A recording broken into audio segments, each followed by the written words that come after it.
Hey everyone, welcome to MedSpa Success Strategies. On today's episode, we're going to be talking about something I hinted at in the last episode briefly, but we're going to go into depth a little bit more on this. And it's this idea that we should not be using social media to go viral for entertainment purposes. We want to use it to build trust. So this is one thing that I see so many med spas doing, and I think that med spas are getting it wrong by overly leaning into this approach. So let's talk about this real quick. Most med spas are optimizing for the wrong metric. I see a lot of this default social media content leaning toward fun, playful content, things like trending audio, silly reels. And I think the idea there is to be fun, playful, show personality, maybe a little bit to chase some of the vanity metrics by hopping on trends, getting likes and views, but those attention does not necessarily equal trust. And in a business environment, the thing that we're trying to do is build rapport and build trust that leads to business. And if we're not doing that, attention for attention's sake is not enough. So the reality is clients don't book with somebody that they just find entertaining. Most of them will book with someone that they like and someone that they trust. So let's talk a little bit more about what this means. So before a client books an appointment, we want to try to increase the chances that they feel three things from the content we have available. So this is social media. We assume, again, anybody that's coming in, whether it's from ads, word of mouth referral, even potentially driving past the office, Google reviews, they're going to be researching your business and multiple of your competitors. So what are the three boxes we want to check with the content that we're putting out on the internet, specifically here on social media, but honestly, also on our websites? Number one is rapport. We want people to feel like they know us. Number two, likability. So once they know us, we want them to genuinely like us, feel like someone they would want to hang out with and be friends with potentially. And the third thing is we want them to trust us. We want them to believe that we know what we're doing at an unparalleled level. For content to spark attention, it rarely delivers all three, but depth of content does. So here's a little idea on a content mix framework for social media that I think is a smarter approach and where your energy should actually go. Because again, as I was kind of combing through our client roster and I was doing some clicking through and some investigation, I noticed that this epidemic of just fun, silly, trending audio type content is like 80% of what some of us are doing on social media. And I think we're missing the opportunity to develop the depth that's required to actually turn social media into a business generation and client retention tool. So let's go through a matrix, an example matrix of what might be a better blueprint for your social media. We've talked about this before, but I thought it was worth revisiting. Expertise and insight. Demonstrate knowledge, perspective, and philosophy. The things that are nuanced about what you do, why you do it, what you know, and how you apply your knowledge to serve your clients at an unparalleled level. Let's call that 40% of our content mix. The next thing we want to do are personal or story-based posts. These are things that build connection, likability, and emotional rapport. So we'll talk a little bit about what those examples are here in a second. Educational and client-related info. So answering questions, addressing objections, things that are maybe more middle of funnel, potentially, or even bottom of funnel, or address things existing clients are asking you about even. And then the last thing, 10%, fun, playful, trendy. These are things that do humanize you and can help you stay relevant occasionally. It's a way to add a lighthearted touch to your social media feed. But most of you, instead of this being 10%, I see a lot of you where this is like 50 to 80% of what you're publishing on social media. So again, the content we post should make people think, does this person really know their stuff? And do they feel like they actually know us? Expertise is not just about before and after. So what are some things that we can talk about to demonstrate expertise beyond just showing the result? So here are a few ideas.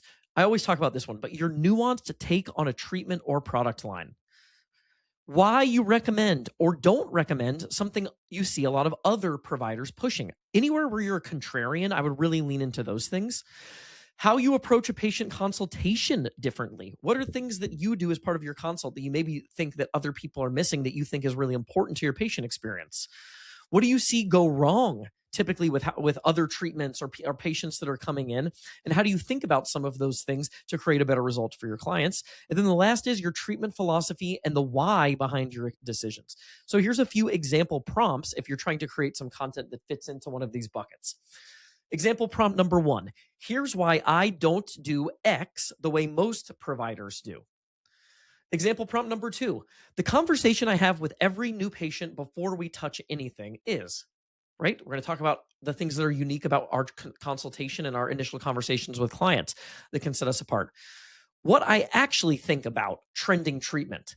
So I think those are some prompts that are going to give your social media content a lot more of an effective angle. So what do I mean by personal?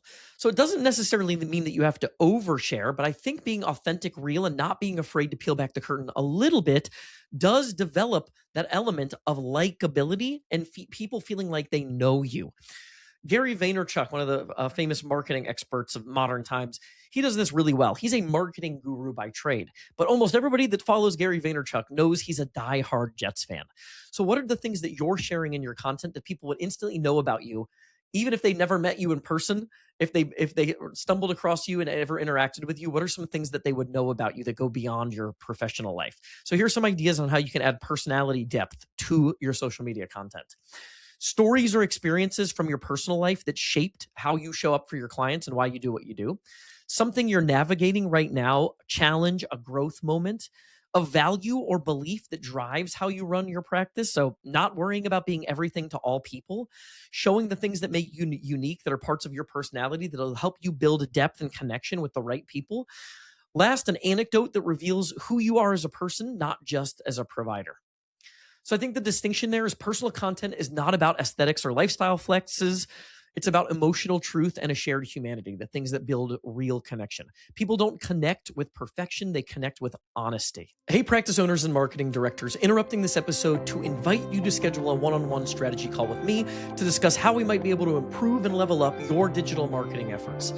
So we're rated 5 stars on Google. We're HIPAA verified by Compliancy Group, and we have a track record of taking clients from $30,000 a month to $120,000 a month and adding multi-millions of dollars in additional revenue for some of our bigger multi-location med spas from more effective marketing strategies. So on the free strategy call, it's really educational. I basically spend an hour going through detailed reviews of all of our best performing plays that we run for our clients. You have it to take and run with it if that's what you want to do. And if you think it might be a fit to work together, then we're excited about the possibility to partner with you. But if you're interested in better, more effective digital marketing solutions for your med spa, visit medspamagicmarketing.com. That's medspamagicmarketing.com to schedule your one-on-one strategy call with me. Patient stories. What a powerful content asset patient stories can be. So you have to be a little careful with how you put ad dollars if you're going to boost some of these. But before and afters with emotional context, not just the visuals. So what was this person's backstory? What were they struggling with? What bothered them? What was the outcome they achieved after working with you? How did you coach them through and come up with a treatment plan that helped them achieve their result?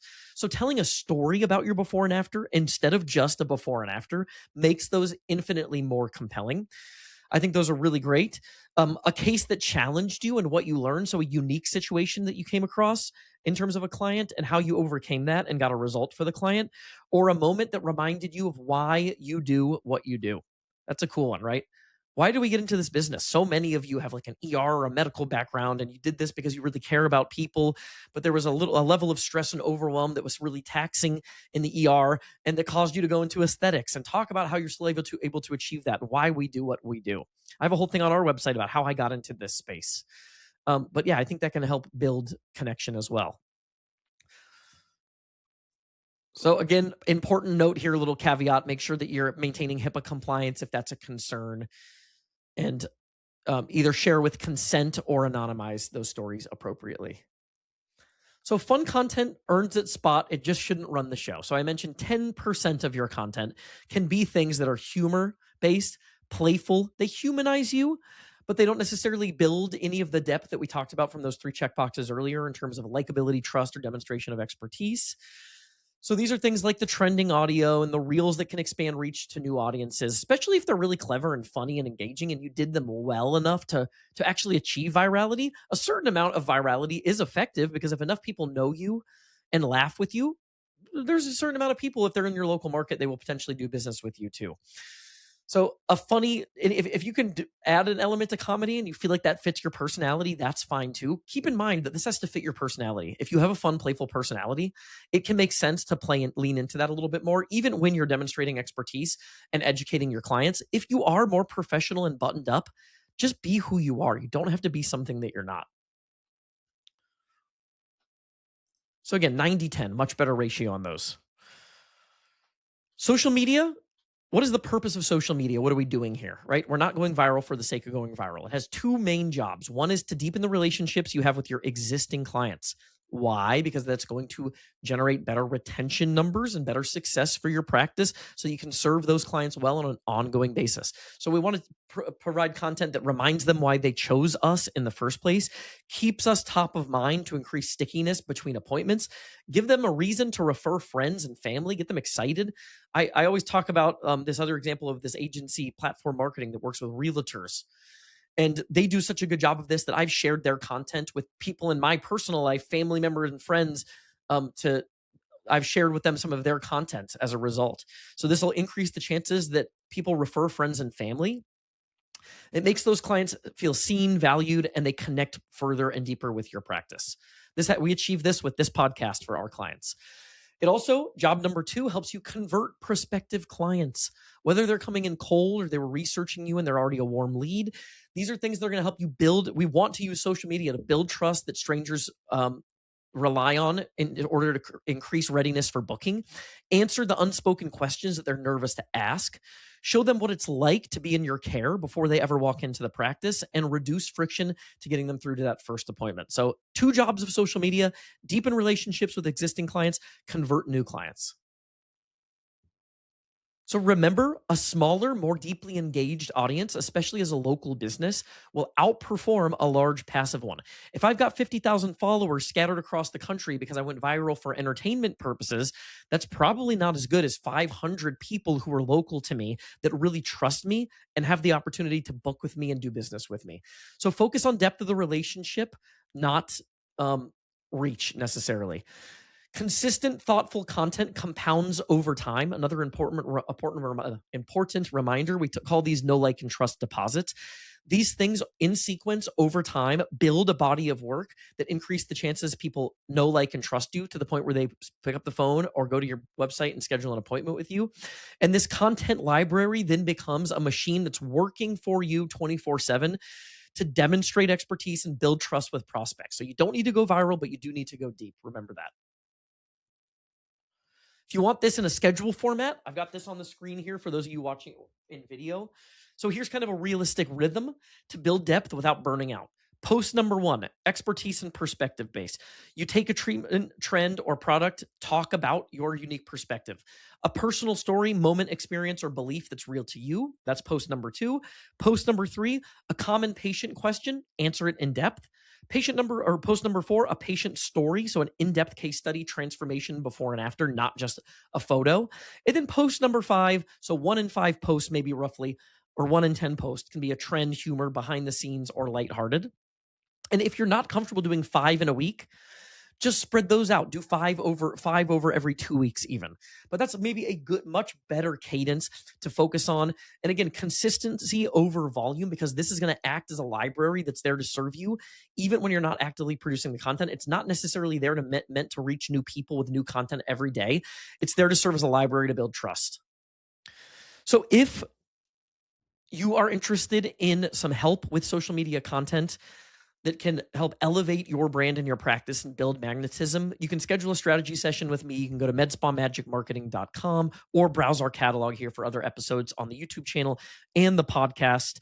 And remember, if you're doing this, I highly recommend putting some boosted dollars around this content so that you saturate the local market, right? If I'm a med spa that serves women age 30 plus that live within a certain number of miles of my office location, I want to make sure that this content is getting in front of the right people. So I'm going to use ad dollars to retarget and to target my local market consistently. If we just publish this content, we're achieving job number 1, which is maybe we're going to reach a decent amount of the people who already follow us And even that's not a given. But job number two is sort of left hanging. If we want to make job number two, which is attract and convert new prospects, happen at scale, paid ad dollars, boosted posts are going to do that.